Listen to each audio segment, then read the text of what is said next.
Raja korban untuk pertanyaan loro kriminal kabeh. Ya gara-gara korban urunan gitu. Kan saat ini kan usum toh urunan 2 juta untuk sapi. Berarti nak 2 juta ping 7 untuk di 14 juta. Pertama takokane apik sesuk kurang ajar. Pak Bahak, yang tanya itu udah orang NU.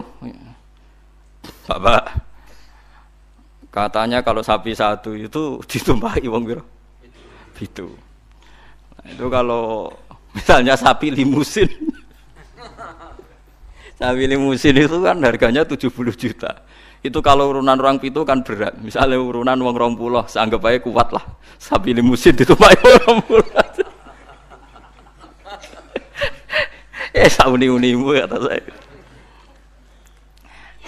Terus dia mari tanya saya gara-gara saya guyon ini. Kalau orang nasional itu kan biasa, misalnya Ruhin istrinya kerja ngajar di SD Wonokromo. Ruhin ngajar di SD Kota Gede. Kan kalau orang nasional kan biasa. Yang tanya saya itu orang nasional. Ya ada NU, ada Muhammadiyah orang nasional, tapi senang Islam itu. Ya Islam lah pokoknya senang Islam. Terus artinya nanti kan istrinya Ruhin kan korban di SD Wonokromo. Sama pak-pak cowok yang guru situ. Ruhin korban di Kota Gede sama guru-guru putri yang di Kota Gede. Nah, berarti kan bojom digodol wong. Makanya pertanyaan, kalau korban bareng itu resikonya itu kan kadang enggak bojone wong. Mergo sing bagian sing urun itu kan enggak mahram. Ayo sing do urunan siap. Bojone dadi gawa wong. Lah kula nggih nate takleti. Tenggen kula sakniki ya ana kurban urunan sapi. Nak kula seneng wedhus. Karena kula rada egois dadi men dhewean ae rada egois. Gus gak melok korban urunan sapi moh. Lah piye kok mari tentenan ayo. Lah misale swargaku iku Januari. Swargamu cara apa Desember. Sapine ngenteni kuwi kesuwen. Moh. Lah nek wedhus aku misale swargaku Januari wis terbang wis. Lah nek wong 7 swargane tanggale beda-beda piye? Mosok swargaku bareng Ruhin. Ya karena mungkin kan cara teori kan. Misalnya mulai aku mau korban bareng Ruhin. Lah nak nganti di ana pengumuman malaikat Bahak masuk surga ditunda. Karena temannya masih di neraka. Repot. Lah ngamal lu ora usah mikir ngono. Maksudnya ngamal ya ikhlas ae. Sing kok pangeran ngature piye terserah. Lah nek mbok turuti bungo bareng bojone wong. Lah masih padha lanange ana potensi enten-tenan karena kelas surganya masuknya beda-beda. Mosok swargane wong saleh mbek setengah saleh bareng. Mosok terus sing saleh ngenteni 100 tahun mergo sing korban kancane cek neraka. Paham nggih? Wes ora usah mikir ngono aku tak omongi. Tapi amun dadi penggalih lho iki ra omongane wong nganggur ngoten mawon iki. Cuma nak cara syariat ancen apik wedhus. Timbang sapi sitok nggo wong 7, apik wedhus sitok nggo wong napa sitok. Karena nanti bisa egois tadi.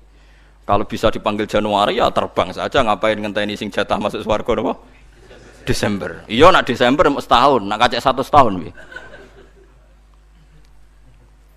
Tapi ora usah pikir, ora usah dijero-jero, pokoke nak ngamal yo ngamal wae wis. Lha kula ora tak senengi wong ngamal kok diperhitungno, wis ora usah ngono nak ngamal yo. Ngamal ae sembah kok pangeran carane piye. Kula wis balik diparani tiyang Jog. Nggih tak takok ning dalan. Sesuk mikir, lha nak ngamal sing ikhlas, engko pangeran gampang. Misale swargamu dhisik sing sitok jek ning neraka, wis sampe pangeran digekno kendaraan khusus wis liwat sing kok digenteni pangeran kan sugih. Kan gampang. Kok repot. Misalnya kok nak ngempak sapi kesuwen swargane sing wong alim hafal Quran ikhlas ya nganggo kilat wis. Engko sapine pek-peken wis tak berangkat sik kan. Senengane kok repot. Wong swargane saleh-saleh kok numpak napa? Kilat. Suwen sapi ra tok-tok. Ora ngamal kok dipiritungno ngono. Sing jelas iku sok mben kejadian iku udah bojone digondol wong wis jelas kok nek diterus-terus. Mergo korbane kok ora bareng. Rata-rata ibu-ibu bareng bapake gak. Ora mesti. Ana sing tepakan ana mbah tuwa ape mati korban gak nggawa mbah tuwa. Repot nak wis ngamal wis ikhlas ae. Mulane jari Imam Malik ning gone kitab Mizan Kubro. Sebagian nyaratno 7 iku kudu ahlu baitin sing sak ahlul bait. Mergo tujuane tadi ben gak gondol bojone. Wah. Tapi jari Imam Malik ora ahlul bait ora apa-apa sing kok ben diatur pangeran asline Imam Malik yo bingung juga deh. Ngomong ora mikir ngono to. Lah misale kayak kiai ning pondok terkenal khusyuk alim, ana wong wedok wayu korban. Terus sampe ning akhirat lho Pak Yai go bojone perkara korbane bareng. Ora repot. Ning dunyane ora tau go bojone wong malah ning akhirat. Kasus cara kula kasus. Saiki wong do engkek mau korban. Kula teng narukan nggih sering dibantai tiyang. Gus sakniki niku mboten tren kobang wedhus, perkarane do wedi darah tinggi. Memang sekarang Jokono bakasan kolesterol, darah tinggi macam-macam wong engkek. Di darah tinggi korban pitik. Kan ra ono hadis Gus nak pitik, nak sapi kan ono hadis. Padha wedi kolesterol ra ono hadis. Aneh-aneh wae. Wedi kolesterol ora ono. Wong melarat itu ora ngarah kena kolesterol, ora kena darah tinggi, wong mangane wedhus tahun pisan kok kena darah tinggi ya. Gara-gara mritungno darah tinggi sing sugih lae cek kepengin entuk. Lah sing sugih iki duwe selera wis sering nyate. Sing sugih do legowo ora usah njaluk agak darah tinggi. Jan do setengah medhit ta. Iso wong melarat darah tinggi wong mangane daging setahun pisan. Gara-gara darah tinggi kan sing sugih lah melok mangan. Jajal sing sugih ra gelem kabeh kan aman to. Ibnu Abbas serane korban malah mbek pitik. Ya pitik jago. Kertakok iki.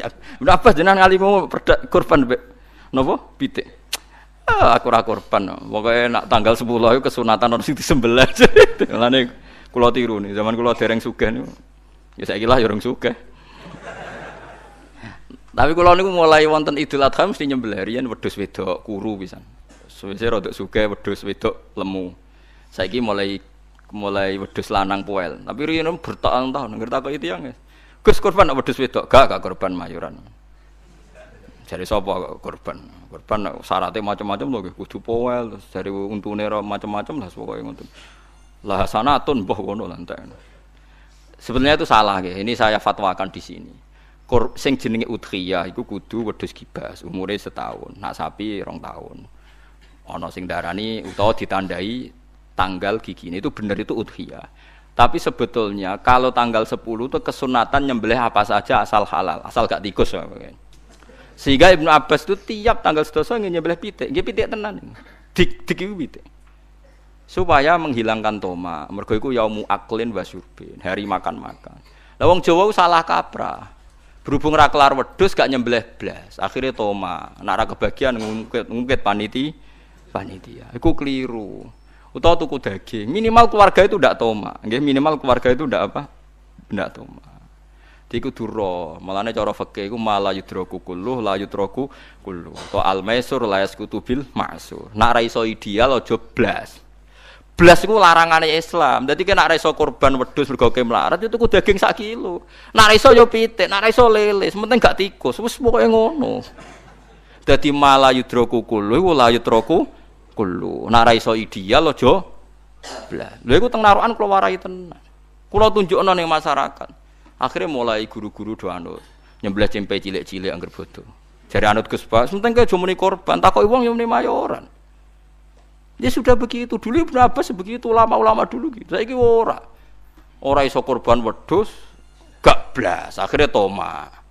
Dan toma nyalahno panitia napa masjid. Sentimen ora dikeki wis ndi. Itu salah niki. Ndak baik hidup gitu. Dadi kok ide eleng-eleng nggih, mala yudraku kullu iku la yudraku kullu. Isla al-maisur la yasqutu bil ma'sur. Kalau bisa sedikit ya sedikit itu lakukan, jangan sama sekali.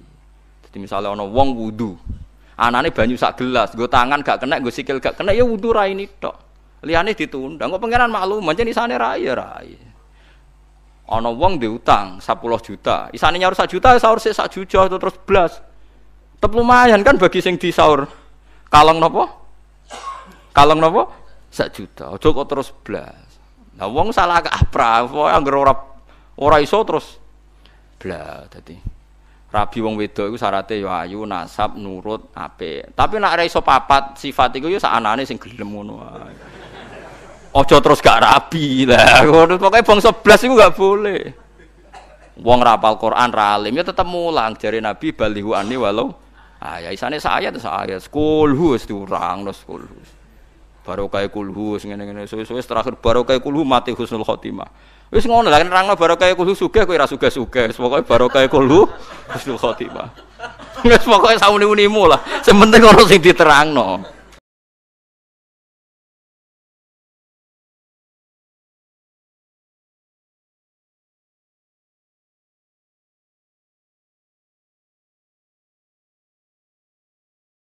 Pentingnya ilmu satu bahwa itu akan menjadikan satu perilaku. Misalnya begini ya, dulu itu kiai-kiai Jawa zaman dulu itu berpatokan karena dulu pemerintahan Hindia Belanda, seorang lagi masih pemerintahan Hindia Belanda. Itu dalil yang sering diutarakan itu sebaik-baiknya Umar itu yang datang ke ulama, terus sejelek-jeleknya ulama itu yang datang ke Umar. Tapi semenjak pemerintahan Indonesia dan kemudian ditandai beberapa tokoh kayak Gus Wahid putra Kiai Hasyim jadi Menteri Agama, ada Gus Wahid putra Kiai Wahab juga jadi Menteri Agama, ada Kiai Fathur Rahman keluarga Mbah Maimun, keluarga Sarang juga pernah jadi Menteri Agama. Kemudian bersamaan dengan itu dibangunlah satu pegangan ilmu. Pegangan ilmu ini penting karena ini yang mengilhami semua orang Islam, terutama ya utamanya ulamanya. Ada seorang ustadz, seorang guru ngaji yang karena melihat rata-rata penguasa itu zalim ya, datang ke Harun Ar-Rasyid. Ini perlu disimak, datang ke Khalifatullah atau Amirul Mukminin Harun Ar-Rasyid. Karena beliau seorang raja tentu terduga lah atau ya umumnya atau gimana lah istilahnya. Itu ya rata-rata ya agak seenaknya namanya raja, namanya penguasa. Ini dalam pikiran ustadz itu tidak mesti dalam fakta. Kemudian si ustadz itu matur, ya Amirul Mukminin inni nasihun lak famusyaddidun alaika fala tajidanna fi nafsika syai'an. Saya ini mau nasihati Anda, kemudian saya cara nasihati itu keras. Tolong jangan dimasukkan hati. Dia bilang famusyaddidun alaika. Saya nanti kalau nasihati itu keras sekali. Tolong dimaklumi karena ini penting, karena Anda harus dinasihati secara keras. Tapi sebelum nasihat itu diutarakan, kata Harun Ar-Rasyid, karena beliau Bani Abbas dan beliau orang alim termasuk muridnya Imam Malik, kata Harun Ar-Rasyid, uskut, kamu diam Ustaz. Inna Allaha ta'ala arsala man huwa khairun minka ila man huwa syarrun minni wa ma'adhalika yaqulu Allahu ta'ala faqula lahu qawlan layyinan la'allahu yatadzakkaru aw yakhsha. Jadi ini sekaligus etika dan norma ya bagi semua dai di Indonesia dan semua kita. Wahai Ustadz, kamu diam. Allah Ta'ala itu ngutus orang yang lebih baik ketimbang kamu, yaitu Nabi Musa, ke orang yang lebih jelek ketimbang saya, yaitu ke Fir'aun. Itu saja harus pakai etika, faqula lahu qawlan layyinan. Kamu harus ngomong yang halus.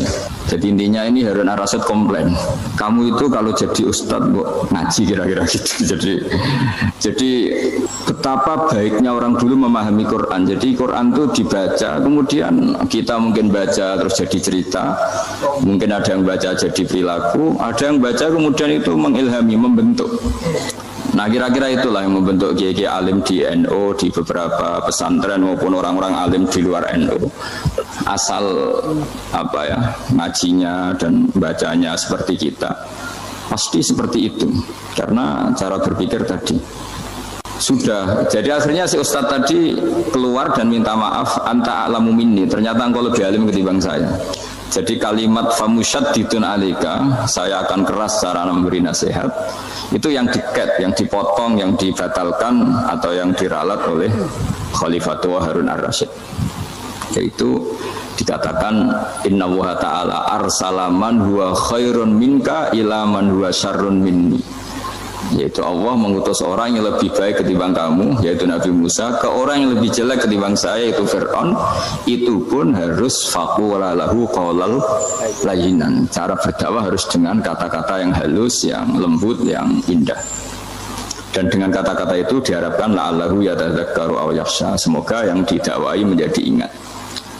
Sehingga dengan kemampuan ilmiah seperti ini menjadi pegangan bersama bahwa kita sebagai dai atau sebagai tetangga atau sebagai sama-sama warga Indonesia bawaan kita memang harus faqula lahu qawlan layyinan la'allahu yatadzakkaru aw yakhsha. Kemudian dalam disiplin ilmu yang lain, halus itu tidak kuat. Angin itu ya halus, tapi kalau di manage itu jadi kekuatan yang dahsyat. Begitu juga air dan sebagainya.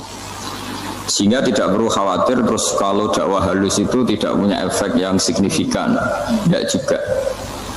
Allah Ta'ala itu pengelola angin. Angin itu kekuatannya dahsyat. Sehingga Nabi Sulaiman dikasih kekuatan angin dan bisa terbang kemana-mana. Kemudian sekarang jadi teknologi yang banyak memanfaatkan angin. Mulai rem, mulai apa saja. Sehingga dari cerita saya ini kemudian terus kiai-kiai itu membentuk dakwah termasuk di ekonomi dengan cara yang rileks. Nah, cara rileks itu satu tentu dimulai dengan ilmu. Misalnya begini, saya beri contoh. Ketika ada orang melafadzkan kalimat la ilaha illallah, tiada Tuhan selain Allah. Kemudian kalimat ini mungkin kalau orang NU baca itu rutin ya, karena kiainya kelamaan ya yang ikut sambil tidur ya. Kalau tahlil itu disebut kiai tertentu itu mesti yang belakang wah suwi itu kalau kiai itu lama itu.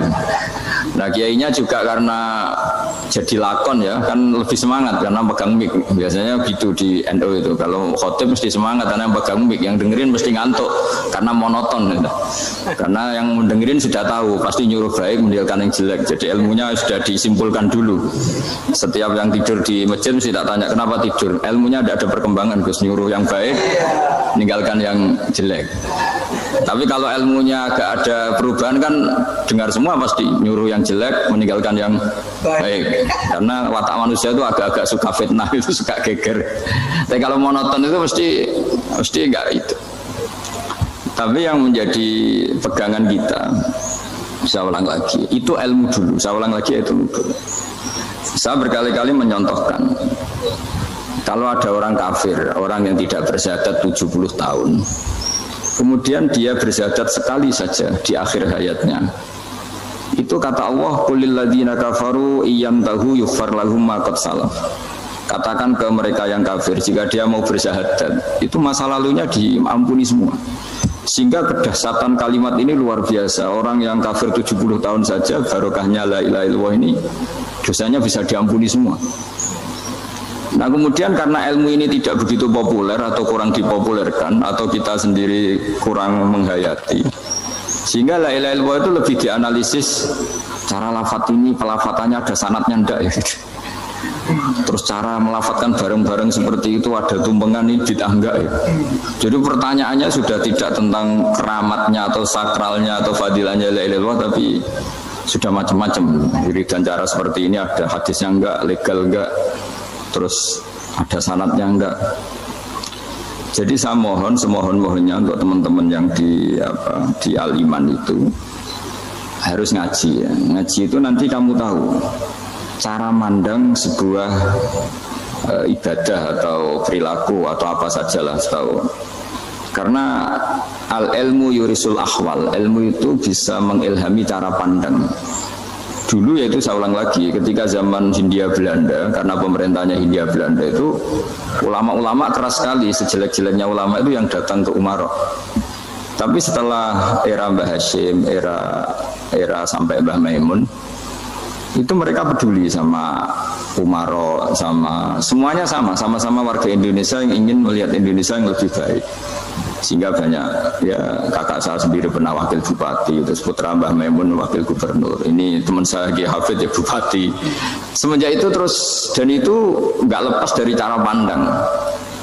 Ya itu cara pandang diantaranya adalah cerita tentang Nabi Musa yang Allah tetap peduli sama Fir'aun sehingga tetap didakwai Nabi siapa?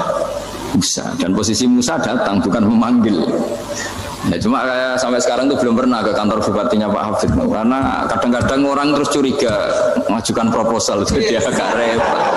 Ketemu bupati itu sialnya kiai kan mesti pikirannya orang bupati ini nyangoni, kiai ini disangoni itu terus kayak kita fakir miskin itu. Jadi makanya saya itu belum pernah datang. Tapi alhamdulillah karena beliau berambisi menjadi wa khairul umara mayatuna babal ulama. Jadi datang tapi sangat ambisius ingin mengalahkan ulama karena dia kalau datang statusnya lebih tinggi. Ya tidak apa-apa, ini tawaduk tapi niatnya agak begitu tawaduk.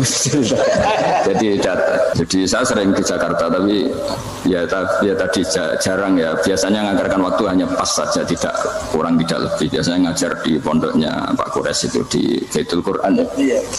Hanya ngajar santri-santri itu. Nah, jadi pemahaman Quran dulu itu kata Imam Ghazali itu membaca Quran itu membaca bukan bercerita. Kalau kamu membaca seperti ini kunta qori'an, kamu pembaca. Pembaca itu yang mengambil pelajaran. Tapi kalau kamu hanya cerita itu namanya kunta hakian. Sebenarnya Anda tidak membaca Quran, tukang cerita.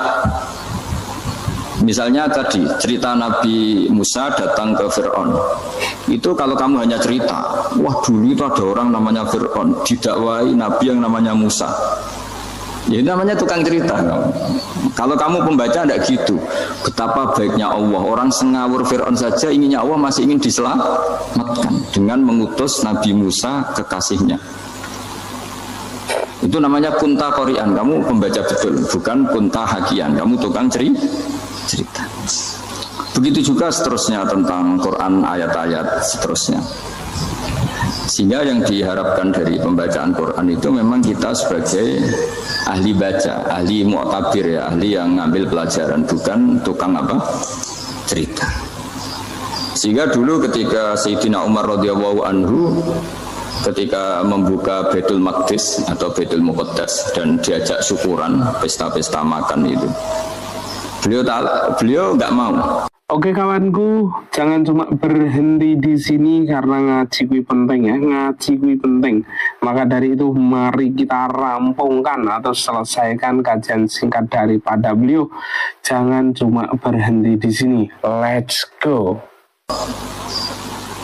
Ketika ditanya kenapa engkau gak mau, alasannya itu langsung beliau baca Quran. Jadi saya punya sekian contoh. Saya ulang lagi, saya punya sekian contoh. Orang-orang dulu dengan Quran itu menyatu, bukan sekedar dihafal tapi menyatu. Sehingga bawaannya itu sudah Qurani, sudah Quran. Saya beri contoh pertama Rasulullah SAW, nanti Umar kedua. Rasulullah itu pernah nggak makan sampai 3 hari. Terus ditanya oleh sahabat, lalu kekuatan engkau bisa hidup apa? Terus menghentikan al-aswadani, maksudnya itu tamar dan air, hanya makan kurma dan air. Tapi beliau tidak ketemu roti atau nggak ketemu nasi lah kalau orang Indonesia. Ketika hari ketiga dikasih makan oleh sahabat, dipotongkan kambing, kemudian baru makan 3 lukmah, kira-kira ya 3 asupan nasi, berhenti. Padahal sahabat yang lapar sama dengan Rasulullah itu membayangkan Nabi itu sampai kenyang, sampai apa. Tapi ketika ditanya, seperti ini pun nanti ada hisabnya. Walatus alunna yauma idzin anin naim. Jadi acara makan-makan gini itu nanti ada hisabnya. Nabi nangis. Hanya sahabat nggak jadi nerusin makan. Jadi ketakutan orang dulu sama ketika Sayyidina Umar dijak pesta ketika memenangkan Baitul Maqdis itu. Inna wa ta'ala ayyara qauman. Allah itu mengkritik sebuah komunitas kaum karena apa? Adhabtum thayyibatikum fi hayatikum dunya wastamta'tum biha. Kamu adalah orang-orang yang jatah nikmat kamu sudah kamu habiskan di dunia. Adhabtum itu kalian habiskan jatah kenikmatan kamu di dunia. Wastamta'tum biha, kamu di dunia sudah berpuas-puas. Maka jatah Anda sekarang di akhirat habis. Sehingga Sayyidina Umar enggak mau pesta-pesta karena takut jatah nikmatnya habis. Kata beliau terus astabqi thayyibati, akan saya sisakan sisi-sisi kebaikan saya supaya enggak habis. Corong Jawa itu aja dientek-entekno biar jatahnya masih. Sehingga di dunia kiai itu ya meskipun saya akrab bupati, akrab mungkin wakil gubernur, saya itu ya jarang ketemu. Karena kalau orang Jawa bawaannya ketemu ya makan-makan, guyon-guyon. Gue nak keterusan ras di mlebu swarga. Makanya saya pastikan Pak Yusuf Mansur kesini tidak akan saya jamin, biar aja, biar jatahnya masih. Jadi ini bukan karena saya bakhil, biar jatahnya masih. Medit menyelamatkan. Ya, jadi itu ilmunya kiai. Nah, efek dari ilmu ini dahsyat. Kalau Anda berpikir tentang nasib Anda di akhirat, nanti bawaannya juga tidak akan mudah menyalahkan orang lain, tidak akan menghakimi orang lain, karena sibuk dengan dirinya sendiri, tapi tidak dengan makna egois, tapi makna orang baik itu siapa? Orang yang sibuk dengan aib pada dirinya, dengan kekurangan pada dirinya, saking sibuknya mikir aibnya sendiri, tidak sempat mengoreksi aibnya orang lain. Itu awal ilmu. Ilmu itu tidak dimulai dari larangan. Kalau larangan karuan, tidak termasuk ahli surga orang yang suka mengadu domba, tidak termasuk orang baik yang cari kesalahan orang lain. Itu namanya pelarangan. Tapi ilmu itu di atas nahi, di atas pelarangan itu. Kamu punya kesadaran bahwa kamu itu yang penting selamat dulu, jangan memikirkan orang lain. Dengan makna bukan egois, tapi dengan makna supaya tidak menyalahkan orang lain. Nah, saya termasuk, ya boleh dikatakan kiai lah, yang paling fanatik bahwa semuanya itu harus dimulai dari ilmu. Ya saya ulang lagi, dimulai dari ilmu. Nah, dari sini kemudian saya berharap Indonesia menjadi damai, menjadi baik. Itu bukan karena kita baik-baik banget, ya tidak mungkin kita ada nabi, tapi karena sudah sibuk dengan memikirkan kesalahan diri sendiri. Sehingga misalnya kita baca Quran, Rabbana zalamna anfusana, lalu kita langsung ingat betapa hubungan kita dengan Allah itu harus ikrar dulu, merasa zalim dulu, merasa salah dulu. Nah, kalau semua orang merasa salah di depan Allah itu mesti bawaannya agak mudah menyalahkan orang lain, karena kita bilang Rabbana zalamna anfusana. Nah, itulah ilmu-ilmu yang mungkin banyak membaca Quran tapi hanya baca, atau kalau baca ini tok disebut al-haqi, ahli cerita. Yang dibutuhkan tuh al-qari, pembaca kemudian mu'tabir, kemudian mau beriktibar. Seperti yang dilakukan tadi Harun ar-Rasyid tadi. Inna wa ta'ala arsala man huwa khairun minka ila man huwa syarrun minni. Wa ma'adzalika yaqulu wa ta'ala faqula lahu qaulal layyinan. Ini kamu tidak usah memaksakan musyaddid keras sama saya, karena Allah Ta'ala telah mengutus orang lebih baik ketimbang kamu, yaitu Nabi Musa, ke orang yang lebih jelek ketimbang saya, yaitu Fir'aun. Itu saja harus beretika. Faqula lahu qawlan layyinan la'allahu yatadzakkaru aw yakhsha. Dan alhamdulillah bawaan kita sebagai orang timur atau orang Jawa itu kalau mau ngandani orang itu halus sekali. Di antara bentuk kehalusan kata-kata diceritakan di ayat lain. Ketika Nabi Musa ketemu Fir'aun, dawuhnya begini, fakul apa itu yang di juz 30 yang juz 30 ini yang bagian dari, kan tadi hanya fakul lahu qaulal layyinan. Lahu qaulal layyinan itu bentuknya apa? Ya, bentuknya apa? Itu Nabi Musa disuruh ngendikan sama Fir'aun. Apakah kamu mau saya nasihati? Fakul halaka ila antazakka. Halaka itu pilihan, hal itu istifham, laka itu otoritatif.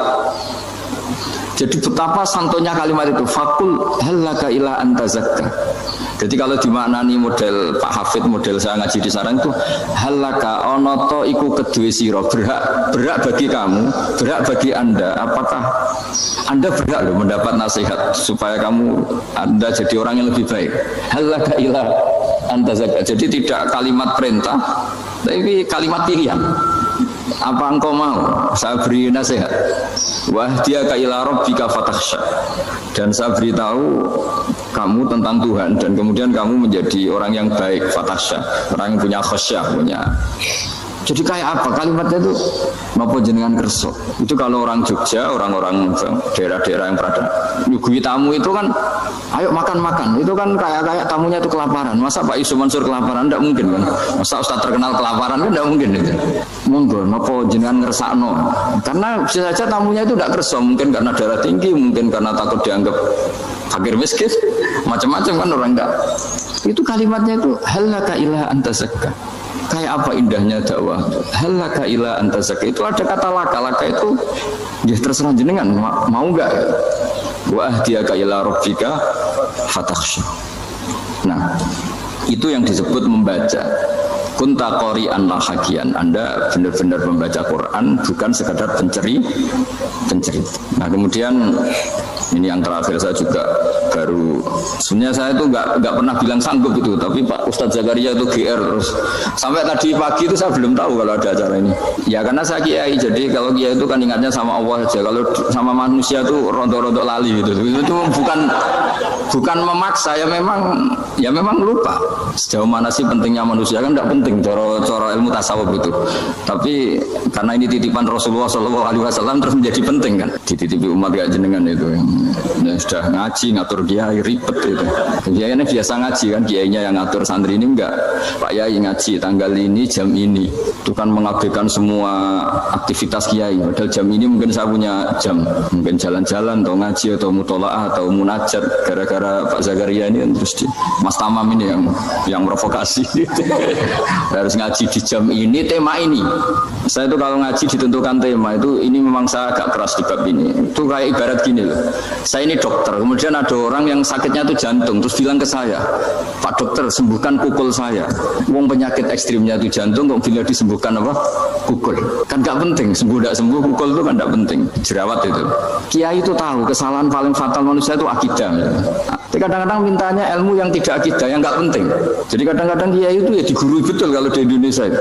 Misalnya ini tidak nyindir loh, memang marah betul kalau di bab-bab seperti ini. Tapi ini biar jadi ilmu masif, ilmu yang general. Saya ulang lagi ya, Anda jadi dokter, tahu pasien Anda ini penyakit jantung kronis atau sudah fatal lah sudah. Terus orang itu bilang, Pak Yai, itu Pak dokter, tolong obati kulit saya supaya tidak jerawatan. Kamu bilang ini orang aneh enggak ya? Aneh kan? Nah, kiai juga gitu. Saya sering itu ada orang mau haji itu, Gus doain saya jadi haji mabrur. Pernah belajar haji Pak? Dereng Gus. Mungkin enggak orang belum belajar nyupir terus kemudian minta didoain, Gus saya mau nyupir doain selamat. Nyupir aja enggak bisa kok minta doa selamat. Harusnya urutannya kan belajar dulu baru minta doa. Tapi kali ini aliman bener ngajaknya akidah dulu, ahli sunnah kan. Nah, itu bener karena akidah itu hal yang prinsip memang harus. Kalau kebetulan nggak bener taruh visi betul. Untungnya kalau temanya bener. Jadi saya mohon ke seluruh orang-orang yang mau ngaji ke kiai itu tema itu biar yang milih kiai supaya tahu prioritas yang harus benahin. Jangan tema yang kita yang milih. Jangan-jangan tema yang kita pilih itu tidak mendesak atau tidak penting. Ini bukan apa-apa, ini saking ingin baik saya ya, keinginan baik saya supaya dulu zaman sahabat ya gitu. Kalau ada pertanyaan salah sama Nabi dibenerin, cuma Nabi terlalu bijak, cara benerin tuh enak. Kalau saya karena tidak Nabi saja ya agak kasar kan, kalau tidak Nabi tidak wajib bener terus. Yang wajib bener terus itu Nabi. Saya beri contoh ya. Nabi itu ngendikan tentang kiamat. Kiamat itu dahsyat, mengerikan gini-gini. Kalau pikirannya orang kampung itu begini, Nabi ini aneh. Cerita kiamat dahsyat tapi nggak ada tanggalnya, nggak ada tahunnya. Harusnya ada dong biar kita bisa persiapan. Sehingga Nabi disomasi di tengah-tengah khutbah itu, ya Rasulullah mata sa'ah. Nah, karena ini orang Bedui, Nabi nggak dengerin, maju ulang lagi. Mata sa'ah ya Rasulullah. Ketika Nabi mengabaikan itu ada dua kelompok sahabat, yang satu bilang lam yasma, Nabi tidak dengar sehingga mengabaikan. Yang kedua bilang sami'a wa kariha, Nabi sebenarnya mendengar tapi tidak berkenan. Tapi diulang lagi ketiganya, ya Rasulullah mata sa'ah. Akhirnya Nabi jawab, mau tidak mau, karena kalau enggak ya dia namanya orang Bedui ngomong terus. Nabi balik tanya, ya karena cara berpikir dia kalau kiamat itu jelas kapannya kan bisa persiapan gitu. Paling enggak pas mau kiamat terus pas ngaji Quran apa kan bisa persiapan. Akhirnya Nabi balik tanya, ma'atatalah. Kalau kamu berani tanya kiamat, lalu persiapan kamu apa? Ya terus orang itu bilang masyhur itu, ma'atatalah kabira sholatin wala siyamin wala kadza wa kadza walakinni uhibbuka. Saya sebenarnya tidak punya persiapan ya Rasulullah, cuma persiapan banyak puasa ya enggak, banyak sholat enggak, tapi saya mencintai engkau. Masyhur itu jadi hadis paling legenda, almar'u ma'aman ahabba, sebagian disebut anta ma'aman ahabbta. Ini kata semua sahabat yang di masjid. Si Bedui ini orang paling dibenci sahabat karena mengganggu Nabi saat khutbah. Tapi akhirnya ini menjadi orang paling dicintai sahabat karena barokahnya itu hadis itu keluar secara terbuka. Almar'u ma'aman ahabba. Sebagian riwayat yukhsyarul mar'u ma'aman ahabba. Nanti orang akan sowan sama Allah bersama orang yang mereka cintai. Nah itu sahabat-sahabat fama farihu ba'dal Islam farahahum bihadal hadis. Mereka tidak pernah senang setelah masuk Islam sesenang hadis ini. Karena kita tidak perlu soleh-soleh banget, cukup nyintai orang apa? Soleh gitu. Makanya saya sekali bilang itu ya, kadang-kadang saya jadi orang alim itu ya rugi. Ruginya tadi. Misalnya ya, untuk menjadi orang alim kan harus hafal Quran, ngaji Bukhari, Muslim, Ikhya. Ternyata pengumuman kedua orang nggak bisa apa-apa, gelombang kedua para pecinta, waduh, itu kan repot ya. Jadi kita yang jadi orang alim susahnya bukan main, ternyata disaingi pengumuman kedua dan para pecintanya, wah itu kan, akhirnya ketemu orang-orang nggak jelas tadi itu. Nah itu ya termasuk farah dalam Islam, farhatul aibin. Jadi senang itu di Islam itu ibadah. Ya, kul bi fadlillah wa bi rahmati fa bidzalika falyafrahu. Senang itu diperintahkan Allah. Saya tuh sering di kamar, kadang itu nyun sewu kayak gatelan gitu, apa itu. Ya agak kukur-kukur terus merengut saja malu. Malu saya itu dilihat Allah kok kayak agak ridho itu malu. Ya kayak tadi lah, kamu dikasih rumah gratis, kemudian pas yang ngasih datang kamu kelihatan cemberut, itu yang ngasih kan mangkel. Sudah dikasih gratis masih cemberut. Sama hubungan kita dengan Allah itu semuanya dikasih gratis. Makanya tabassum, senyum itu ibadah. Kita yang nekuni ilmu hadis, betapa hebatnya Nabi ngendikan, kalau kamu tidak bisa ibadah yang berat-berat, cukup ibadah senyum. Kadang ngendikan tol koti wajin, kamu cukup berwajah yang indah, yang menyenangkan. Tabassum, senyum. Kalau kamu tidak bisa membalas jasanya orang yang ngasih, minimal kamu senyum, lihat minimal kamu kelihatan senang gitu. Nah, makanya senang itu sudah ibadah. Dan sekarang orang untuk senang aja susah. Karena bawaannya nuntut orang lain supaya kayak keinginan dia, bawaannya nuntut, ya ribet. Kalau gitu ya ribet. Makanya saya bilang al ilmu yurisul ahwal. Ilmu itu diperkuat. Nanti yurisul ahwal, ilmu itu akan membentuk Anda. Dulu beberapa raja itu ya kumo luhur karena jadi raja, punya apa saja. Tapi punya penasihat ulama, itu nasihat itu sederhana. Ada seorang raja tanya ke kiai, gimana dengan semua kerajaan saya?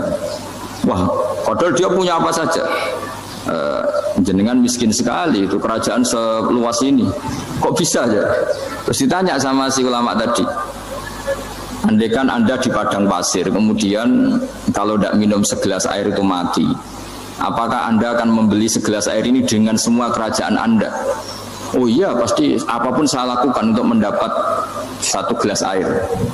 Terus la tafrah bimulkin la yusawi syarbatama'in. Kamu jangan bangga dengan kerajaan yang nilainya itu enggak sebanding dengan segelas apa? Air. Akhirnya raja itu mikir, saya tidak jadi raja bisa hidup. Tapi kalau enggak minum air mati. Berarti penting satu gelas air. Akhirnya lama-kelamaan nganggap kerajaan itu biasa, ternyata nggak sepenting segelas air. Ya seperti kita lah, misalnya orang nggak punya alpat tuh nggak malu, tapi kalau nggak punya celana itu malu. Kamu mau punya alpat tapi nggak punya celana? Kan nggak mau. Yaitu ilmu itu yurisul akhwal, ilmu akan melahirkan satu perilaku. Jadi kalau ilmu Anda mantap, pasti syukurnya juga mantap gitu. Ya makanya saya termasuk kiai yang selalu mendorong pentingnya ilmu. Bahkan kata Sufyan As-Tsauri ngendikan saking pentingnya ilmu ada kata fa'lam annahu la ilaha illallah, dimulai kata fa'lam. Dan saking pentingnya ilmu itu setiap nabi itu status permanennya itu hanya satu, mengajar. Rabbana wab'ats fihim rasulam minhum yatlu 'alaihim ayatik, membacakan ayat-ayat Allah sampai wa yu'allimuhumul kitab, mengajarkan kitab wal hikmah. Bahkan Allah sendiri wasofa dzatahul aliyah bi annahu al-muallim, yaitu Allah ngendikan ar-Rahmanu 'allamal Qur'an. Jadi betapa hebatnya pengajar. Allah sendiri mensifati dirinya itu ar-Rahmanu 'allamal Qur'an. Allah itu Maha Rahman yang mengajarkan Quran. Di surat Iqra juga disebutkan Iqra wa rabbukal akram alladzi 'allama bil qalam. Jadi Allah mensifati dirinya sebagai pengajar. Kayak apa pentingnya mengajar? Karena al-ilmu yurisul ahwal. Ilmu ini melahirkan satu sikap. Pernah ada orang hartanya itu habis karena ngobati ibunya. Terus datang ke saya, dia sumpek karena hartanya habis ngobati ibunya. Terus dia bilang, Gus, saya ini sekarang sudah miskin karena ibu saya sakit dan harta saya habis untuk ngobati ibu saya. Terus tak guyoni sama saya, kon kepen pinter apa kepen goblok? Kepen pinter Gus. Ingin pinter apa ingin goblok? Katanya ingin pinter. Kalau ingin pinter bahasanya jangan gitu. Harta kamu itu masih di akhirat karena habis untuk ngobati ibu. Bayangkan kalau habis untuk maksiat itu habis betul. Terus dia mulai syukur. Alhamdulillah Gus, harta saya habis secara heroik karena untuk mengobati apa ibu. Sudah pinter dia. Akhirnya miskin sampai sekarang ya tetap pede saja karena masih punya tabungan di akhirat. Dan itu saya terinspirasi oleh ilmu juga. Jadi dulu Sayyidah Aisyah itu pernah nyimpan sepotong daging kambing, disimpan untuk dimakan beliau. Karena beliau mau iftar ya, mau buka atau apa. Singkat cerita, karena bawaan keluarga Nabi itu sakhok, ada orang minta dikasihkan. Suatu saat akhirnya kan habis, terus Nabi tanya, yang daging tadi di mana? Habis. Terus Nabi cara menjelaskan tuh indah sekali. Harta kamu itu baju yang kamu pakai, nanti ya rusak. Yang kamu makan nanti ya ke WC. Wa tasaddaqta fa abqaita. Memang di semua riwayat itu pakai dhamir mukhatab mudzakkar. Meskipun asal-usul riwayat itu untuk Sayyidah Aisyah, karena untuk umum. Yang kamu sedekahkan tuh yang masih. Kamu jangan bilang kamu sedekahkan tuh yang habis. Yang kamu sedekahkan tuh yang masih. Misalnya saya punya uang 1 miliar misalnya. Terus pernah tak sedekahkan ke fakir miskin atau ke kiai atau ke pondok 100 juta. Itu yang mesti masih, karena kadung di luar kekuasaan kita. Kadung lillahi ta'ala. Justru yang masih itu yang potensi nanti untuk hal-hal yang kurang positif. Semenjak itu orang sedekah itu begitu entengnya, karena itu yang masih. Ya tapi tentu sarannya yang tepat ya. Saya sekarang sering kampanye sedekah tepat, karena misalnya sering saya itu didatangi orang kaya. Saya ini punya uang banyak, ingin punya masjid biar dipakai orang Jumatan. Terus saya bilang, kamu ingin jadi orang baik betul apa baik versi Anda? Baik betul, Gus. Tak ajarin mau, gak tersinggung, mau Gus. Kalau Anda bikin masjid di kampung Anda, masjid terbaik di dunia sekalipun, yang bingung saya ahli fikih. Kok bisa? Kan terjadi 2 Jumatan, nanti sahnya yang mana? Kamu enak aja bikin masjid, kamu bikin masalah baru bagi kiai fikih di daerah kamu. Belum nanti orang terus migrasi ke masjid Anda karena lebih baik, koriknya lebih baik. Kamu membunuh masjid yang lebih tua, itu nggak sopan sekali, masjid itu sudah lebih tua kamu. Akhirnya mikir, nggak usah tuh kalau gitu, sedekah apa saja yang penting perintah dengan gimana. Ya sih.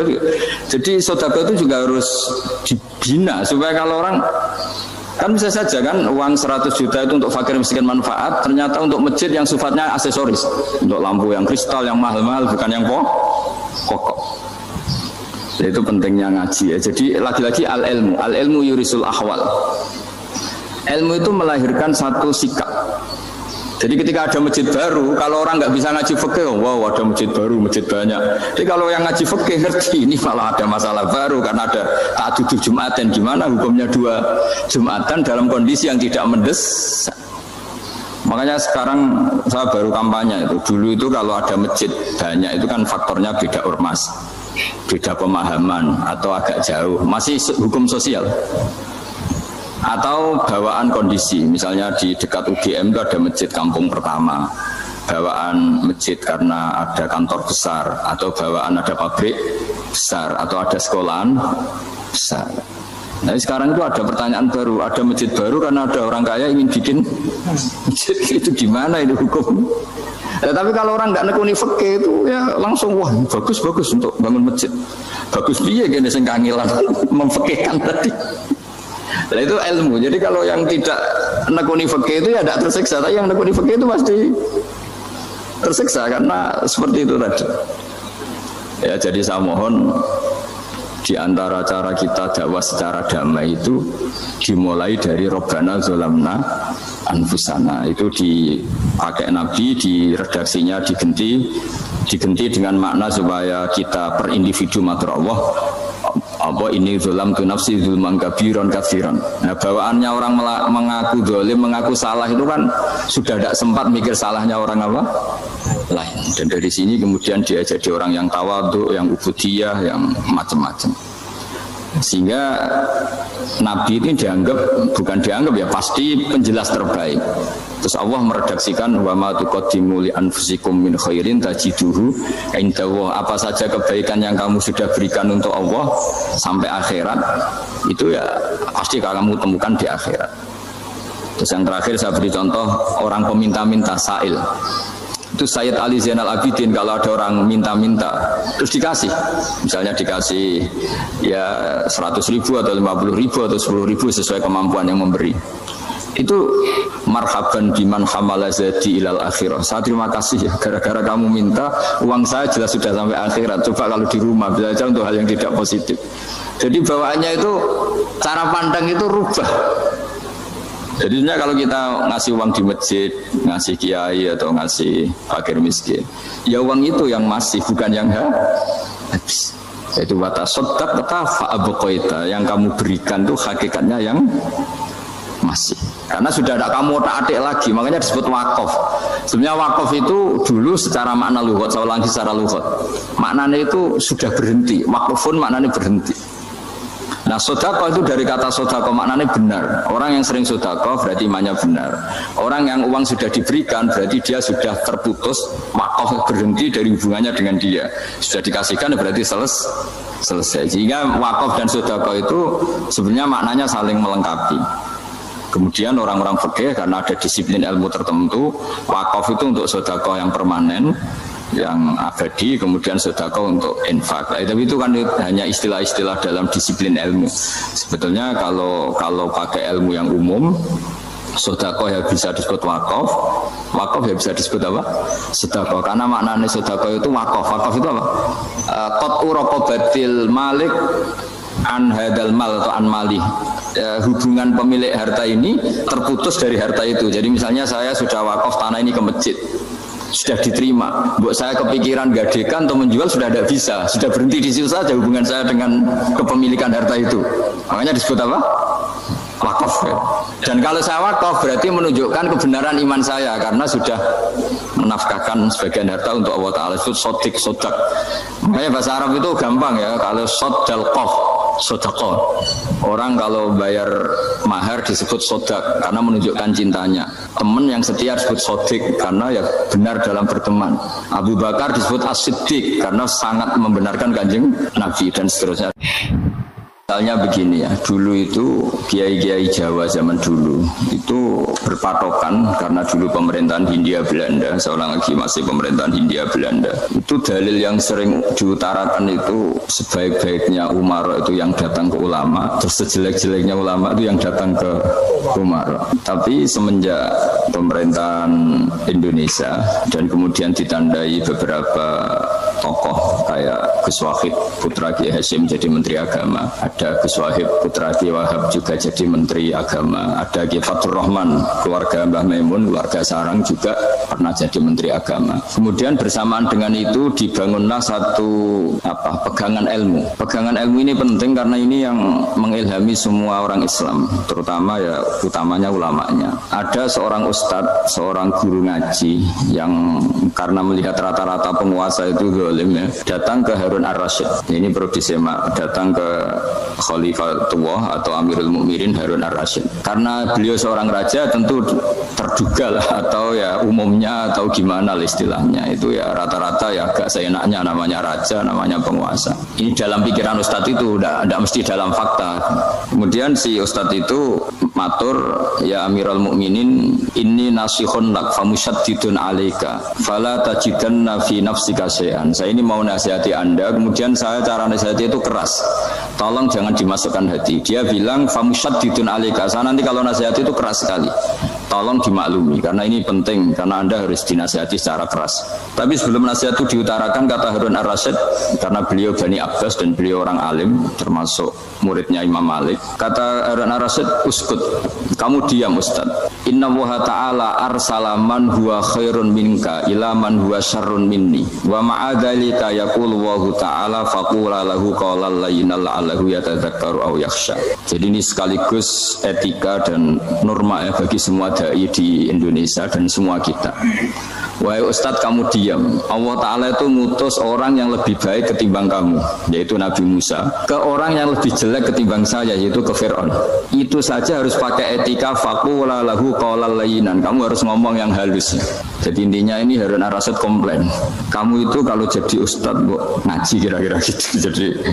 Jadi betapa baiknya orang dulu memahami Quran. Jadi Quran itu dibaca, kemudian kita mungkin baca terus jadi cerita, mungkin ada yang baca jadi perilaku, ada yang baca kemudian itu mengilhami, membentuk. Nah kira-kira itulah yang membentuk kiai-kiai alim di NU, di beberapa pesantren maupun orang-orang alim di luar NU.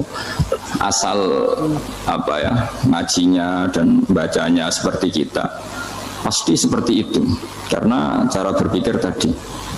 Sudah. Jadi akhirnya si Ustadz tadi keluar dan minta maaf, anta a'lamu minni. Ternyata engkau lebih alim ketimbang saya. Jadi kalimat famusyaddidun alika, saya akan keras cara memberi nasihat. Itu yang diket, yang dipotong, yang dibatalkan atau yang diralat oleh Khalifatul Harun ar-Rasyid. Yaitu dikatakan inna wa ta'ala arsalaman huwa khairun minka ila man huwa syarrun minni. Yaitu Allah mengutus orang yang lebih baik ketimbang kamu, yaitu Nabi Musa, ke orang yang lebih jelek ketimbang saya, yaitu Fir'aun. Itu pun harus faqula lahu qaulal layyinan. Cara berdakwah harus dengan kata-kata yang halus, yang lembut, yang indah.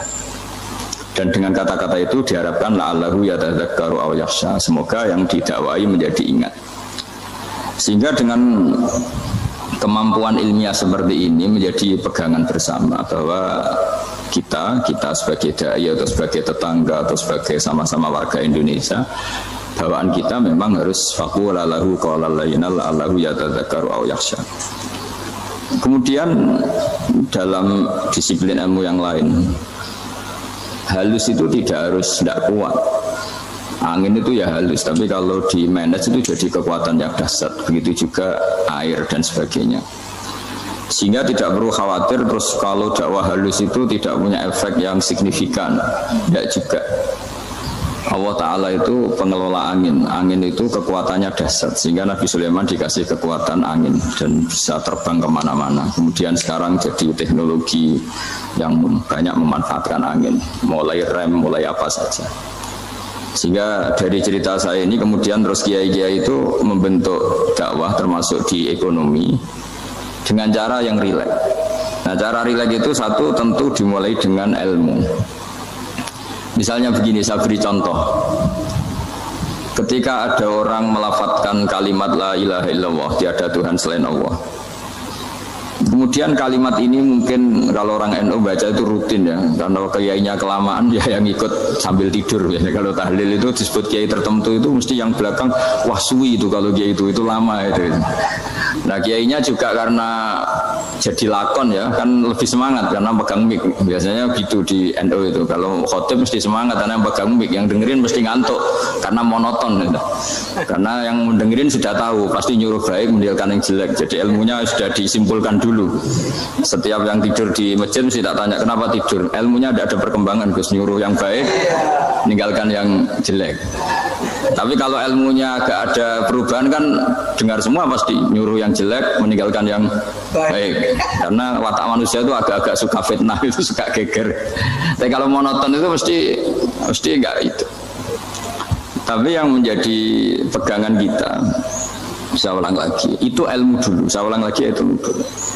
Saya berkali-kali menyontohkan, kalau ada orang kafir, orang yang tidak bersyahadat 70 tahun, kemudian dia bersyahadat sekali saja di akhir hayatnya. Itu kata Allah, qulil ladzina kafaru iyyantahu yughfar lahum ma qad salaf. Katakan ke mereka yang kafir, jika dia mau bersyahadat, itu masa lalunya diampuni semua. Sehingga kedahsyatan kalimat ini luar biasa. Orang yang kafir 70 tahun saja, barokahnya la ilaha illallah ini, dosanya bisa diampuni semua.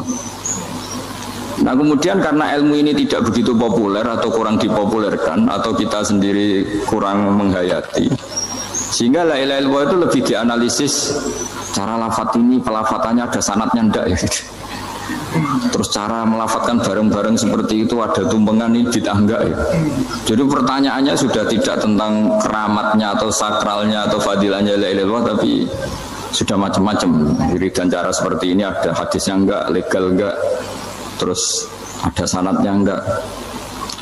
Jadi saya mohon semohon-mohonnya untuk teman-teman yang di Al-Iman itu harus ngaji ya. Ngaji itu nanti kamu tahu cara mandang sebuah ibadah atau perilaku atau apa sajalah tahu. Karena al-ilmu yurisul ahwal, ilmu itu bisa mengilhami cara pandang. Dulu yaitu saya ulang lagi, ketika zaman Hindia Belanda, karena pemerintahnya Hindia Belanda itu ulama-ulama keras sekali, sejelek-jeleknya ulama itu yang datang ke Umaro. Tapi setelah era Mbah Hashim, era sampai Mbah Maimun, itu mereka peduli sama Umaro, sama semuanya sama-sama warga Indonesia yang ingin melihat Indonesia yang lebih baik. Sehingga banyak, ya kakak saya sendiri pernah wakil bupati, terus putra Mbah Maimun wakil gubernur. Ini teman saya Ki Hafid ya bupati. Semenjak itu terus, dan itu nggak lepas dari cara pandang. Ya itu cara pandang diantaranya adalah cerita tentang Nabi Musa yang Allah tetap peduli sama Fir'aun, sehingga tetap didakwai Nabi siapa? Musa. Dan posisi Musa datang bukan memanggil. Ya cuma kayak sampai sekarang tuh belum pernah ke kantor bupatinya Pak Hafid, karena kadang-kadang orang terus curiga mengajukan proposal, jadi agak repot. Ketemu bupati itu sialnya kiai kan mesti pikirannya orang bupati ini nyangoni, kiai ini disangoni itu terus kayak kita fakir miskin itu. Jadi makanya saya itu belum pernah datang. Tapi alhamdulillah karena beliau berambisi menjadi wa khairul umara mayatuna babal ulama. Jadi datang tapi sangat ambisius ingin mengalahkan ulama, karena dia kalau datang statusnya lebih tinggi. Ya tidak apa-apa, ini tawaduk tapi niatnya agak begitu tawaduk. Jadi saya sering ke Jakarta tapi ya tadi jarang ya. Biasanya nganggarkan waktu hanya pas saja, tidak kurang tidak lebih. Biasanya ngajar di pondoknya Pak Kures itu di Baitul Quran. Dan yang ngajar santri-santri itu. Nah, jadi pemahaman Quran dulu itu kata Imam Ghazali itu membaca Quran itu membaca, bukan bercerita. Kalau kamu membaca seperti ini, kunta qori'an, kamu pembaca. Pembaca itu yang mengambil pelajaran. Tapi kalau kamu hanya cerita, itu namanya kunta hakian. Sebenarnya Anda tidak membaca Quran, tukang cerita. Misalnya tadi cerita Nabi Musa datang ke Fir'aun. Itu kalau kamu hanya cerita, wah dulu itu ada orang namanya Fir'aun didakwai Nabi yang namanya Musa. Ya ini namanya tukang cerita. Kalau kamu pembaca tidak gitu. Betapa baiknya Allah. Orang sengawur Fir'aun saja inginnya Allah masih ingin diselamatkan dengan mengutus Nabi Musa kekasihnya. Itu namanya kunta qori'an. Kamu pembaca betul, bukan kunta hakian. Kamu tukang cerita. Begitu juga seterusnya tentang Quran ayat-ayat seterusnya. Sehingga yang diharapkan dari pembacaan Quran itu memang kita sebagai ahli baca, ahli mu'tabir ya, ahli yang ngambil pelajaran, bukan tukang apa? Cerita. Sehingga dulu ketika Sayyidina Umar radhiyallahu anhu ketika membuka Baitul Maqdis atau Baitul Muqaddas dan diajak syukuran, pesta-pesta makan itu. Beliau nggak mau. Oke kawanku, jangan cuma berhenti di sini karena ngaji kui penting ya, ngaji kui penting. Maka dari itu mari kita rampungkan atau selesaikan kajian singkat daripada beliau. Jangan cuma berhenti di sini. Let's go. Ketika ditanya kenapa engkau nggak mau, alasannya itu langsung beliau baca Quran. Jadi saya punya sekian contoh. Saya ulang lagi, saya punya sekian contoh. Orang-orang dulu dengan Quran itu menyatu, bukan sekedar dihafal tapi menyatu. Sehingga bawaannya itu sudah Qurani, sudah Quran. Saya beri contoh pertama Rasulullah SAW, nanti Umar kedua. Rasulullah itu pernah nggak makan sampai 3 hari. Terus ditanya oleh sahabat, lalu kekuatan engkau bisa hidup apa? Terus menghentikan al-aswadani, maksudnya itu tamar dan air, hanya makan kurma dan air. Tapi beliau tidak ketemu roti atau nggak ketemu nasi lah kalau orang Indonesia. Ketika hari ketiga dikasih makan oleh sahabat, dipotongkan kambing, kemudian baru makan 3 lukmah, kira-kira ya 3 asupan nasi, berhenti. Padahal sahabat yang lapar sama dengan Rasulullah itu membayangkan Nabi itu sampai kenyang, sampai apa. Tapi ketika ditanya, seperti ini pun nanti ada hisabnya. Walatus alunna yauma idzin anin naim. Jadi acara makan-makan gini itu nanti ada hisabnya. Nabi nangis. Akhirnya sahabat nggak jadi nerusin makan. Jadi ketakutan orang dulu sama ketika Sayyidina Umar dijak pesta ketika memenangkan Baitul Maqdis itu. Inna wa ta'ala ayyara qauman. Allah itu mengkritik sebuah komunitas kaum karena apa? Adhabtum thayyibatikum fi hayatikum dunya wastamta'tum biha. Kamu adalah orang-orang yang jatah nikmat kamu sudah kamu habiskan di dunia. Adhabtum itu kalian habiskan jatah kenikmatan kamu di dunia. Wastamta'tum biha, kamu di dunia sudah berpuas-puas. Maka jatah Anda sekarang di akhirat habis. Sehingga Sayyidina Umar enggak mau pesta-pesta karena takut jatah nikmatnya habis. Kata beliau terus astabqi thayyibati, akan saya sisakan sisi-sisi kebaikan saya supaya tidak habis. Corong Jawa itu aja dientek-entekno biar jatahnya masih. Sehingga di dunia kiai itu ya meskipun saya akrab bupati, akrab mungkin wakil gubernur, saya itu ya jarang ketemu. Karena kalau orang Jawa bawaannya ketemu ya makan-makan, guyon-guyon. Gue nak keterusan ras di mlebu swarga. Makanya saya pastikan Pak Yusuf Mansur kesini tidak akan saya jamin, biar aja, biar jatahnya masih. Jadi ini bukan karena saya bakhil, biar jatahnya masih. Medit menyelamatkan. Ya, jadi itu ilmunya kiai. Nah, efek dari ilmu ini dasar. Kalau Anda berpikir tentang nasib Anda di akhirat, nanti bawaannya juga tidak akan mudah menyalahkan orang lain, tidak akan menghakimi orang lain karena sibuk dengan dirinya sendiri, tapi tidak dengan makna egois, tapi makna orang baik itu siapa? Orang yang sibuk dengan aib pada dirinya, dengan kekurangan pada dirinya, saking sibuknya mikir aibnya sendiri, tidak sempat mengoreksi aibnya orang lain. Itu awal ilmu. Ilmu itu tidak dimulai dari larangan. Kalau larangan karuan, tidak termasuk ahli surga orang yang suka mengadu domba, tidak termasuk orang baik yang cari kesalahan orang lain. Itu namanya pelarangan. Tapi ilmu itu di atas nahi, di atas pelarangan itu. Kamu punya kesadaran bahwa kamu itu yang penting selamat dulu, jangan memikirkan orang lain. Dengan makna bukan egois, tapi dengan makna supaya tidak menyalahkan orang lain. Nah, saya termasuk ya boleh dikatakan kiai lah yang paling fanatik bahwa semuanya itu harus dimulai dari ilmu. Ya saya ulang lagi, dimulai dari ilmu. Nah, dari sini kemudian saya berharap Indonesia menjadi damai, menjadi baik. Itu bukan karena kita baik-baik banget ya, tidak mungkin kita ada nabi, tapi karena sudah sibuk dengan memikirkan kesalahan diri sendiri. Sehingga misalnya kita baca Quran, Rabbana zalamna anfusana, lalu kita langsung ingat betapa hubungan kita dengan Allah itu harus ikrar dulu, merasa zalim dulu, merasa salah dulu. Nah, kalau semua orang merasa salah di depan Allah itu mesti bawaannya agak mudah menyalahkan orang lain, karena kita bilang Rabbana zalamna anfusana. Nah, itulah ilmu-ilmu yang mungkin banyak membaca Quran tapi hanya baca. Atau kalau baca ini tok disebut al-haqi, ahli cerita. Yang dibutuhkan tuh al-qari, pembaca kemudian mu'tabir, kemudian mau beritikad. Seperti yang dilakukan tadi Harun ar-Rasyid tadi. Inna wa ta'ala arsala man huwa khairun minka ila man huwa syarrun minni.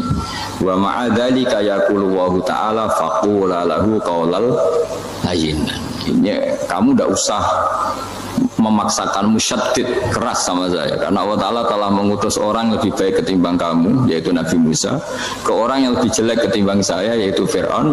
Itu saja harus beretika. Faqula lahu qawlan layyinan la'allahu yatadzakkaru aw yakhsha.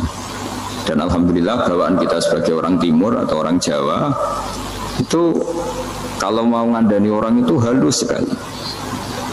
Di antara bentuk kehalusan kata-kata diceritakan di ayat lain. Ketika Nabi Musa ketemu Fir'aun, dawuhnya begini, fakul itu yang di juz 30 yang juz 30 ini yang bagian dari, kan tadi hanya fakul lahu qaulal layyinan. Lahu qaulal layyinan itu bentuknya apa? Ya, bentuknya apa? Itu Nabi Musa disuruh ngendikan sama Fir'aun. Apakah kamu mau saya nasihati? Fakul halaka ila antazakka.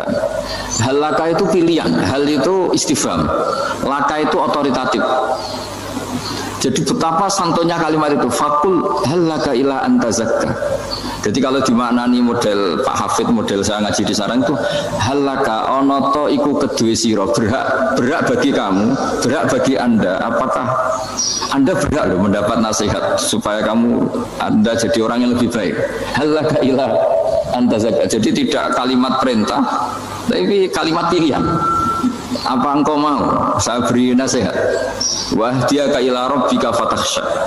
Dan saya beritahu kamu tentang Tuhan, dan kemudian kamu menjadi orang yang baik, fatakhsha, orang yang punya khasyah, punya Jadi kayak apa kalimatnya itu? Napa jenengan kerso? Itu kalau orang Jogja, orang-orang daerah-daerah yang berada nyugui tamu itu kan, ayo makan-makan. Itu kan kayak tamunya itu kelaparan. Masa Pak Yusuf Mansur kelaparan? Tidak mungkin kan? Masa Ustaz terkenal kelaparan kan? Tidak mungkin itu. Monggo, napa jenengan ngersakno? Karena bisa saja tamunya itu tidak kerso. Mungkin karena darah tinggi, mungkin karena takut dianggap fakir miskin, macam-macam kan orang enggak. Itu kalimatnya itu halaka ila anta zakka. Kayak apa indahnya dakwah. Halaka ila anta zakka. Itu ada kata laka itu ya terserah jenengan mau enggak. Wa ahdiyaka ila rabbika fatakhsha. Nah, itu yang disebut membaca. Kunta qori'an la hakian. Anda benar-benar membaca Quran, bukan sekadar penceri. Nah, kemudian ini yang terakhir saya juga baru, sebenarnya saya itu nggak pernah bilang sanggup itu, tapi Pak Ustadz Zakaria itu GR terus sampai tadi pagi itu saya belum tahu kalau ada acara ini. Ya karena saya kiai, jadi kalau kiai itu kan ingatnya sama Allah saja, kalau sama manusia itu rontok-rontok lali gitu. Itu bukan memaksa, ya memang lupa. Sejauh mana sih pentingnya manusia kan tidak penting cara ilmu tasawuf itu. Tapi karena ini titipan Rasulullah SAW terus menjadi penting kan. Dititipi umat gak jenengan itu. Ya sudah ngaji ngatur kiai ribet itu. Kiai ini biasa ngaji kan, kiainya yang ngatur, santri ini enggak. Pak Yai ngaji tanggal ini jam ini. Itu kan mengabaikan semua aktivitas kiai. Padahal jam ini mungkin saya punya jam, mungkin jalan-jalan atau ngaji atau mutolaah atau munajat. Gara-gara Pak Zakaria ini terus Mas Tamam ini yang provokasi. Harus ngaji di jam ini, tema ini. Saya itu kalau ngaji ditentukan tema itu, ini memang saya agak keras di bab ini. Itu kayak ibarat gini loh.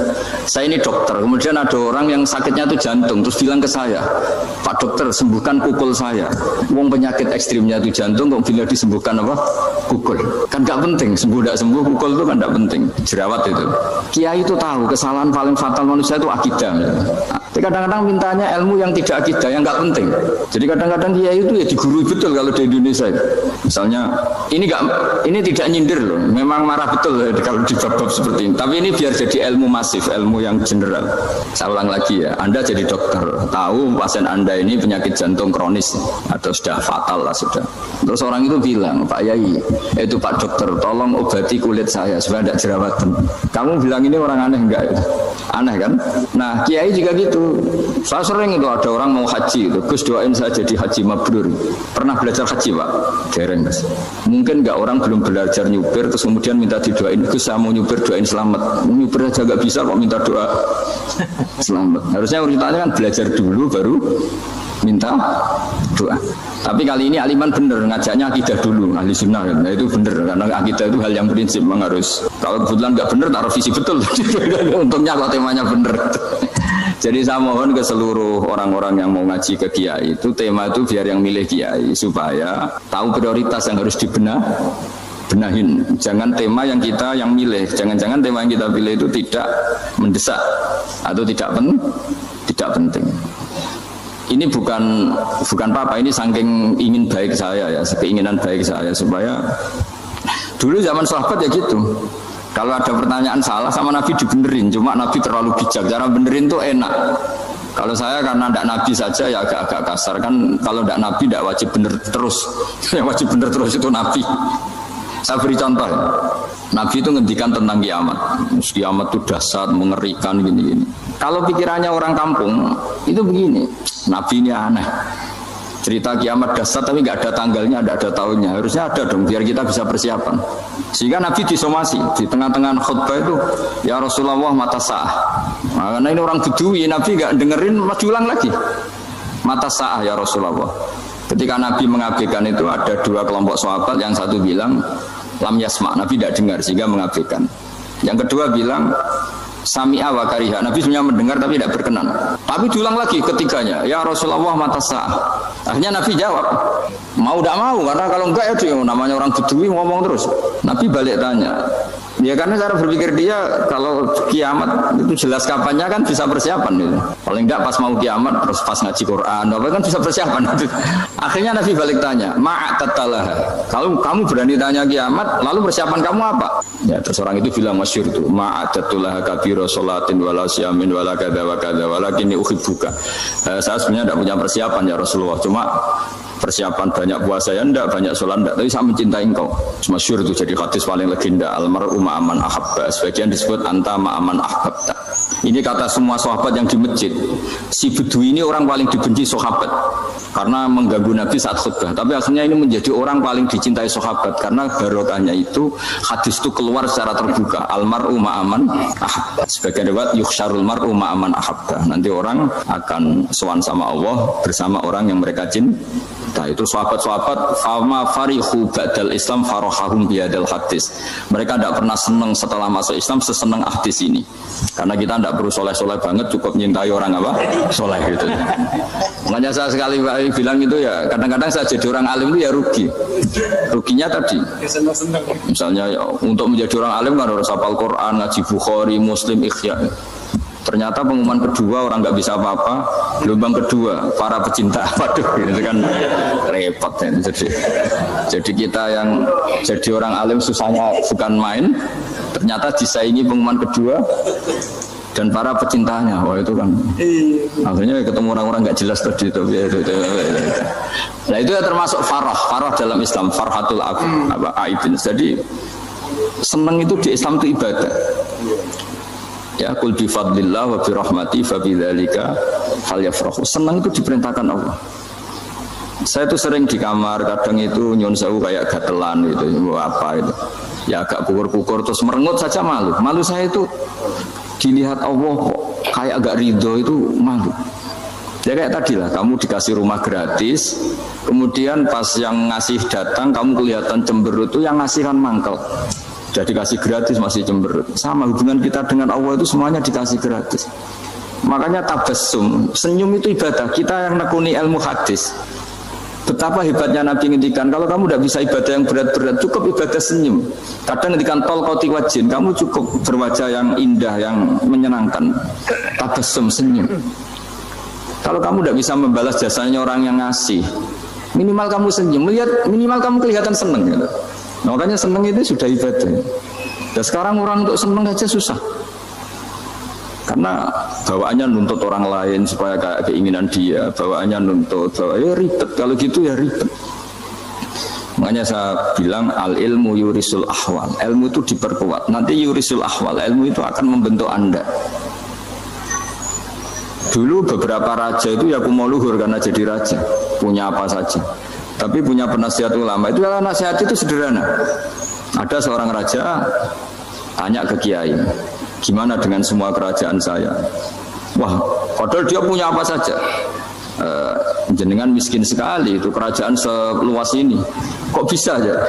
Terus ditanya sama si ulama tadi, andaikan Anda di padang pasir, kemudian kalau tidak minum segelas air itu mati, apakah Anda akan membeli segelas air ini dengan semua kerajaan Anda? Oh iya, pasti apapun saya lakukan untuk mendapat satu gelas air. Terus la tafrah bimulkin la yusawi syarbatama'in. Kamu jangan bangga dengan kerajaan yang nilainya itu enggak sebanding dengan segelas apa?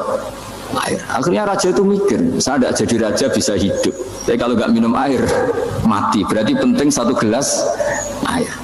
Akhirnya lama-kelamaan ini anggap kerajaan itu biasa, ternyata nggak sepenting segelas air. Ya seperti kita lah, misalnya orang nggak punya alpat tuh nggak malu, tapi kalau nggak punya celana itu malu. Kamu mau punya alpat tapi nggak punya celana? Kan nggak mau. Yaitu ilmu itu yurisul akhwal. Ilmu akan melahirkan satu perilaku. Jadi kalau ilmu Anda mantap, pasti syukurnya juga mantap gitu. Ya makanya saya termasuk kiai yang selalu mendorong pentingnya ilmu. Bahkan kata Sufyan As-Tsauri ngendikan saking pentingnya ilmu ada kata fa'lam annahu la ilaha illallah, dimulai kata fa'lam. Dan saking pentingnya ilmu itu setiap nabi itu status permanennya itu hanya satu, mengajar. Rabbana wab'ats fihim rasulam minhum yatlu 'alaihim ayatik, membacakan ayat-ayat Allah, sampai wa yu'allimuhumul kitab, mengajarkan kitab wal hikmah. Bahkan Allah sendiri wasofa dzatahul 'aliyah bi annahu al-muallim, yaitu Allah ngendikan Ar-Rahmanu 'allamal Qur'an. Jadi betapa hebatnya pengajar. Allah sendiri mensifati dirinya itu Ar-Rahmanu 'allamal Qur'an. Allah itu Maha Rahman yang mengajarkan Quran. Di surat Iqra juga disebutkan Iqra wa rabbukal akram alladzi 'allama bil qalam. Jadi Allah mensifati dirinya sebagai pengajar.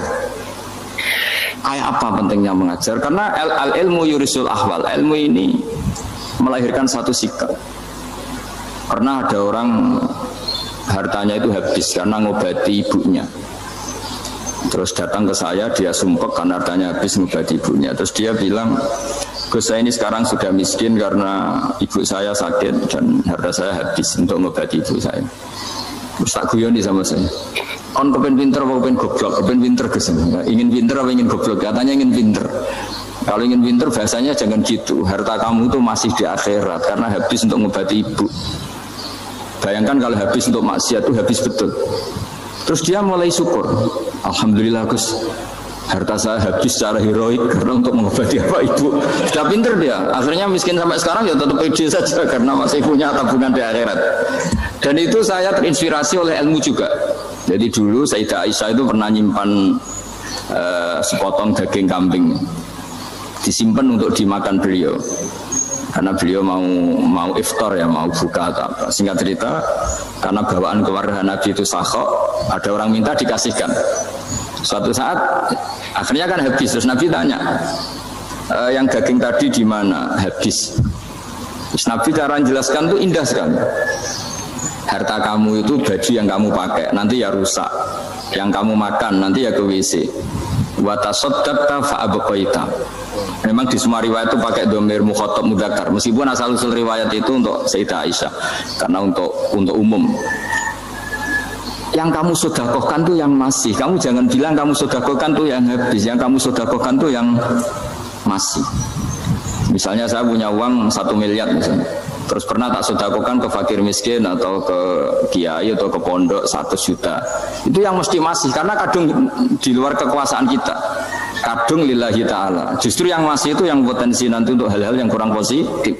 Semenjak itu orang sedekah itu begitu entengnya karena itu yang masih. Ya tapi tentu sarannya yang tepat ya.